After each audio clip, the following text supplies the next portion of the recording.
అందరికీ నమస్కారం అండి. మొన్న అంటే 5వ తారీఖున మన నర్సీపట్నం మన ఆంధ్ర రాష్ట్ర బీసీ వెల్ఫేర్ మినిస్టర్ గారు వచ్చారండి. అతని పేరు వేణుగోపాల కృష్ణ గారట. 2.5 సంవత్సరాల తర్వాత బీసీ వెల్ఫేర్ మినిస్టర్ ఎవరు మొట్టమొదటిసారిగా నేను చూశాను. మిగతా పబ్లిక్ ఎలా తెలియదు కానీ నాకైతే 2.5 సంవత్సరాల తర్వాత మొట్టమొదటిసారిగా అతను ఇచ్చిన స్టేట్మెంటు నర్సీపట్నంలో నేను చూశాను పేపర్లో. అతను ఏమంటాడంటే, అసలు బీసీల కోసం పుట్టిందే వైఎస్ఆర్ పార్టీ. జగన్మోహన్ రెడ్డి గారికి బీసీలు అంటే వల్లమాని ప్రేమ అని వాళ్ళు మాట్లాడుతున్నారండి. అయ్యా వేణుగోపాలకృష్ణ గారు, బీసీలు అంటే తెలుగుదేశం పార్టీ, తెలుగుదేశం పార్టీ అంటే బీసీలు. బీసీల అభ్యున్నతి కోసం ఆ రోజుల్లో నందమూరి తారక రామారావు గారు తెలుగుదేశం పార్టీ చేసిన కార్యక్రమాలు ఎప్పటికీ జీవితంలో బీసీలు అన్నవాడు ఎవరూ మర్చిపోలేరండి.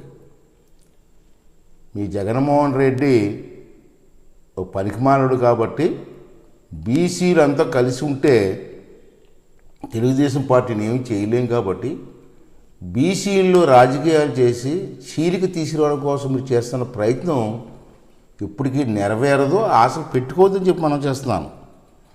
ఇవేళ మాట్లాడతావు చంద్రబాబు గారి టైంలో, తెలుగుదేశం టైంలో బీసీ కార్పొరేషన్ 3-4 ఉండి మేము వచ్చిన తర్వాత ఎన్నేంటి బాబు 56 కార్పొరేషన్ చేసామని చెప్పి గొప్పగా చెప్తున్నావు కదా. మీ కార్పొరేషన్ 56 మంది చైర్మన్లు, దాంట్లో డైరెక్టర్లు అందరూ కూడా నాకు తెలిసిన వాళ్ళు సార్. వాళ్ళందరూ నాతో ఫోన్లో మాట్లాడుతుంటారు అప్పుడప్పుడు. ఎలాగుందా 56 కార్పొరేషన్లు అంటే, ఏం కార్పొరేషన్ అండి, మేము కూర్చోడే కుర్చీలు కూడా లేవు, పేరుకే కార్పొరేషన్లు. మా దిక్కు మా ముఖం చూసేది ఒక్కడు లేడండి.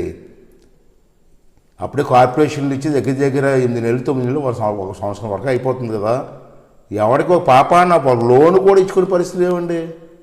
అసలు మాకు జీతాలే లేవు, మా కారుకి ఆయిల్ డబ్బులు కూడా లేవండి బాబు అని మాట్లాడే పరిస్థితి ఉన్నారయ్యా. సిగ్గు తెచ్చుకోండి అయ్యా. రాజకీయ ప్రచారం కోసం కార్పొరేషన్ ఇస్తారా? ఇచ్చారు పో. ఆ కార్పొరేషన్కి ఇవ్వాల్సిన నిధులు ఇవ్వాలి కదా. ఆ కార్పొరేషన్ ద్వారా ఆ కులాలకి మీరు ఎన్ని లోన్లు ఇచ్చారు? ఇవాళ నీరంతా దగ్గర అయిపోతుంది కదా. ఒక చైర్మనేనా? లేదు, చైర్మన్ పక్కన పెట్టి బీసీ మంత్రిగా చెప్పు, ఏ కార్పొరేషన్కి ఎన్ని లోన్లు ఇచ్చో ఈ సంవత్సరంలో, ఏ ఊర్లో ఎక్కడెక్కడ లోన్లు ఇచ్చారు, ఏ లోన్లు ఇచ్చారో పబ్లిక్గా పబ్లిష్ చేయి ప్రజల్లో. ఎక్కడ ఒక్క లోన్ అని ఇచ్చారా మీరు? ఆ కార్పొరేషన్లోని మెంబర్లు కూర్చుని కుర్చీలు కూడా లేవట. మీ వాళ్ళే చెప్తారు మాకు. అవన్నీ తెలుసుకో, సిగ్గు తెచ్చుకో. ముందు మాట్లాడే ముందు వాస్తవాలు తెలుసుకొని మాట్లాడడం మంచిదని చెప్పి మనం చేస్తున్నాను.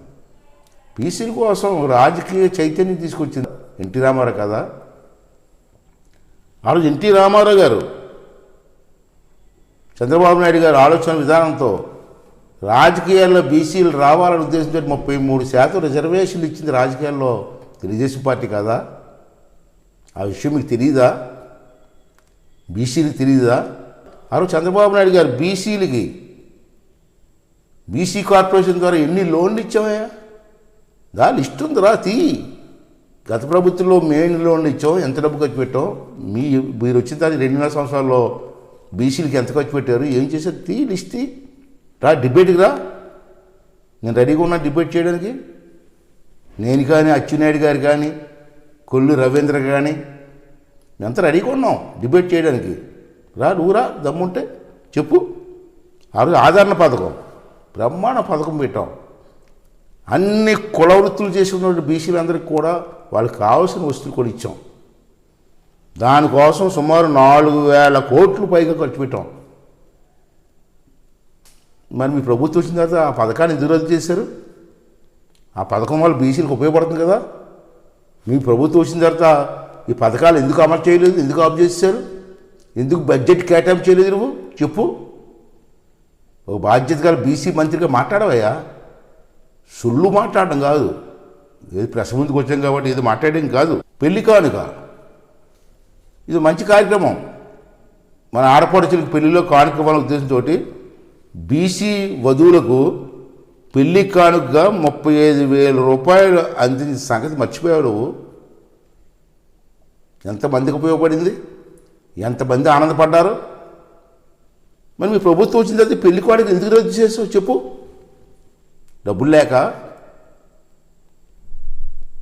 అప్పులు చేశా, పైసలు లేక, లేదా బీసీల మీద ప్రేమ లేక? అంతేకాకుండా బీసీలు కులస్తులు ఎవరైనా ఇతర కులస్తులు పెళ్లి చేసుకుంటే వాళ్ళకి 50,000 రూపాయలు ఖర్చులకు ఇచ్చాం, పెళ్లి ఖర్చులకి. అలా ప్రోత్సహించాం. మీరేం చేశారు? పైగా ఎలక్షన్లో మీరేమన్నారా? జగన్మోహన్ రెడ్డి గారిని గెలిస్తే పెళ్లి కానుకగా 1,00,000 రూపాయలు ఇస్తాం, చంద్రబాబు నాయుడు గారు ఎక్కువ ఇస్తా అన్నారు. ఎక్కడిచ్చారు మీరు? ఒకటని ఇచ్చారా? ఉన్నది తీసి పారేశారు కదా.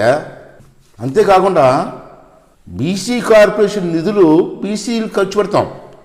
మీరేం చేశారు? మీరు ప్రభుత్వం వచ్చిన తర్వాత బీసీ కార్పొరేషన్ డబ్బుల్ని 3,432 కోట్లు తీసుకెళ్ళి జీవో నెంబర్ 6 ద్వారా అమ్మఒడికి మార్చలేదా చెప్పు? మార్చారు లేదా? మరి బీసీలు ఖర్చు పెట్టిన డబ్బు అమ్మఒడికి మార్చడం ఏంటి? బీసీలు మోసగించినట్టు కదా. ఇంకా ఆత్మవంచన మాట్లాడుకోయా కొంచెం. ఏది బీసీలు ఉద్ధరించేసినట్టు, బీసీల కోసం ఏదో పాటుపడిపోతున్నట్టు మాట్లాడతావు ఇవాళ. అంతేకాకుండా ఇప్పుడు మళ్ళీ వసతి దీవెనట, దీనికోసం 202 కోట్లు జీవో నెంబర్ 1243. మరి బీసీ కార్పొరేట్ డబ్బులు మళ్ళీ ఇస్తున్నారు లేదా దీని ప్రకారంగా? ఇది వాస్తవం కాదా? బీసీలకి ఇంత మోసం చేస్తూ మళ్ళీ బీసీలు మేము బీసీలు వదిలేస్తున్నామని చెప్పడానికి మనిషి అంతా సిగ్గు లజ్జ ఉండాలి కదా మనకి.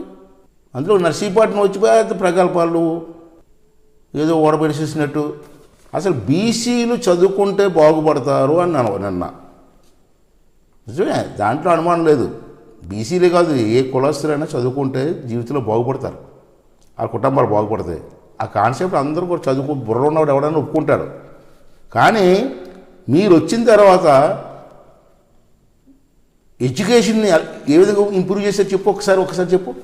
ఎక్కడైనా ఇంప్రూవ్ చేశారా? ఒక మంచి ఎడ్యుకేషన్ ఇన్స్టిట్యూషన్ ఎక్కడైనా స్థాపించారా? అసలు బీసీల కోసం బీసీలు చదువుకోవాలని కాన్సెప్ట్ తీసుకొచ్చింది నందమూరి తారక రామారావు గారు. మొట్టమొదటిసారిగా గురుకుల పాఠశాలలు అని చెప్పి మంచి కాన్సెప్ట్తో మంచి స్కూల్స్ నిర్మాణం చేసి బీసీల కోసం నందమూరి తారక రామారావు గారు. మర్చిపోయాడు నువ్వు ఏమన్నా? తెలుసుకొని మాట్లాడు. ప్రతి జిల్లాలో 2-3 పెట్టారు ఇవాళ. ఆ స్కూల్స్లో బీసీలకి కాదు, ఎస్సీలకి, ఎస్టీలకి, మళ్ళీ అన్ని కులాలను కలిపి మళ్ళీ మిక్స్డ్ స్టడీ చేయడానికి కొన్ని కాలేజీలు ఇవాళ బ్రహ్మాండంగా చేసినటువంటి మహానుభావుడు Nandamuri Taraka Rama Rao. Telugu Desam party residence schools ఎన్ని కట్టించామయ్యా రాష్ట్రంలో. చూడు, ఒకసారి వెళ్ళి చూడు, తిరుగు. నువ్వు ఎక్కడ కనపడకుండా కూర్చుంటే తిరిగి గురుకుల పాఠశాల అని చూడు, అప్పుడు నీ కాన్సెప్ట్ అర్థమవుతుంది. అవి కాకుండా ఇంజనీరింగ్ కాలేజ్, ఆ రోజుల్లో ఇంజనీరింగ్ కాలేజీలు లేక చెన్నైయో బెంగళూరు పోయి చదువుకుంటేవారు మా కుర్రవాళ్ళు. చాలామంది బీసీలకి డబ్బు కట్టడానికి డబ్బులు లేక ఇబ్బంది పడుతున్నారు, ఎస్సీలు కానీ ఎస్టీలు కానీ. ఆ టైంలో చంద్రబాబు నాయుడు గారు నాకు తెలిసి చంద్రగారి ప్రభుత్వంలో 250 ఇంజనీరింగ్ కాలేజీలు పెట్టి మన కుర్రవాళ్ళందరికీ ఇంజనీరింగ్ చదువుకునే అవకాశం కల్పించిన పార్టీ తెలుగుదేశం పార్టీ. కాదంటావా? కాదనే దమ్ము నీకుందా? కాదనే ధైర్యం నీకుందా? ఇవాళ కాలేజీలో చదువుకున్న కుర్రవాళ్ళు ఇవాళ అమెరికాలో కానీ ఇతర దేశాల్లో కానీ ఇతర రాష్ట్రాల్లో కానీ హైదరాబాద్లో కానీ బెంగళూరుకి చెన్నైలో మంచి మంచి ఉద్యోగాలు చేసుకున్న సంగతి నీకు గుర్తులేదా? తెలియదే నీకు? మరి ఇన్ని తెలిసి కూడా నువ్వు మేమేదో పొడిసిస్తాం ఓడపొడిస్తాం వచ్చి మాట్లాడితే ఎంతవరకు కరెక్ట్ ఇది? అంతేకాదుందా ఇల్లులు కట్టించారు చంద్రబాబు నాయుడు, ఎన్టీ రామారావు గారు పక్కా ఇల్లులు. ఆ రోజుల్లో పక్కా ఇల్లు స్థాపించి ఎన్టీ రామారావు గారు. ఆ తర్వాత ముఖ్యమంత్రి అందరూ వచ్చారు, రాజశేఖర్ గారు అందరూ కూడా కట్టించారు. దాంట్లో కూడా బీసీలకి ఇల్లు కోటా ఇవ్వాలని చెప్పి నిర్ణయించింది తెలుగుదేశం పార్టీ. ఎస్సీలకి ఇన్ని, బీసీలకి ఇన్ని, ఎస్టీలకి ఇన్ని అని చెప్పి ఒక శాతం ఫిక్స్ చేసిన పార్టీ తెలుగుదేశం పార్టీ. అటువంటి పార్టీ తెలుగుదేశం పార్టీ అయ్యా. అంచేది ఈ పార్టీ గురించి మాట్లాడినప్పుడు కొంచెం సబ్జెక్ట్ ఉండాలా, తెలుసుకొని మాట్లాడాలా. అంతేకాని ఏమీ తెలుసుకోకుండా ఇష్టం వచ్చి మాట్లాడేసి ఏదో బురద చల్లడానికి ప్రయత్నం చేసి నర్సీపట్నం వచ్చావు కాబట్టి 4 మాటలు మాట్లాడేసి వెళ్ళిపోతే కుదరదు. బీసీ అన్నవాడు ప్రతి వాడికి ఈ విషయం తెలుసు. బీసీ అన్నాడు ప్రతి వాడు కూడా తెలుగుదేశం పార్టీతో ఒక అనుబంధం మాకు. తెలుగుదేశం పార్టీ అంటే ప్రాణం బీసీలకి. నీలాంటి వాళ్ళు పనికిమాలిన వాళ్ళు సన్నాసులు ఎన్ని చెప్పినా బీసీల్లో ఆ మార్పు రాదు, రారాయలేరు. నుంచి బీసీలకు చేసిన పార్టీ తెలుగుదేశం పార్టీ కాబట్టి అందులో బీసీ వెల్ఫేర్ మంత్రివి, నీకు మంచి అవకాశం వచ్చేది బీసీల్లో, ఇది ప్రభుత్వంలో.